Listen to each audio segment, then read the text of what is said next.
Le dénouement est arrivé. Est-ce que vous y croyez, vous, à ça?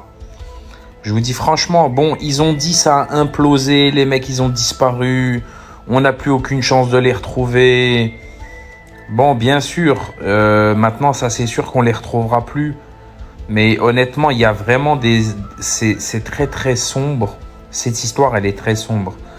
Même James Cameron, le meilleur réalisateur de films au monde, il a dit ce sous-marin n'était pas homologué, c'était trop risqué.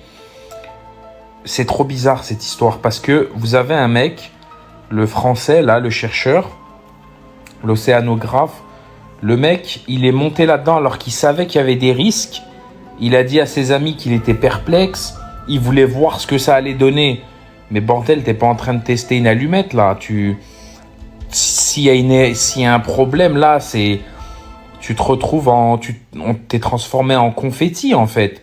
C'est comme si vous aviez un œuf et l'œuf, il devait résister à la pression d'un éléphant qui s'assoit dessus. Vous voyez ce que je veux dire? Donc si à la moindre faille, les mecs ils se retrouvent comme du confetti.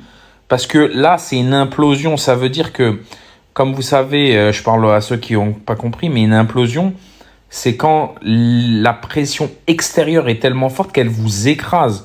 Donc là, leur petit sous-marin, là, il a été écrasé comme un œuf qu'on aurait mis sous un éléphant, en fait. Vous voyez ce que je veux dire? Et en fait, eux, ils avaient des doutes et ils y sont quand même allés. Mais moi, je suis pas océanographe, mais si vous voulez essayer un truc comme ça, vous envoyez le sous-marin tout seul au fond de la mer et vous voyez s'il remonte. Pourquoi faire un essai avec des hommes dedans?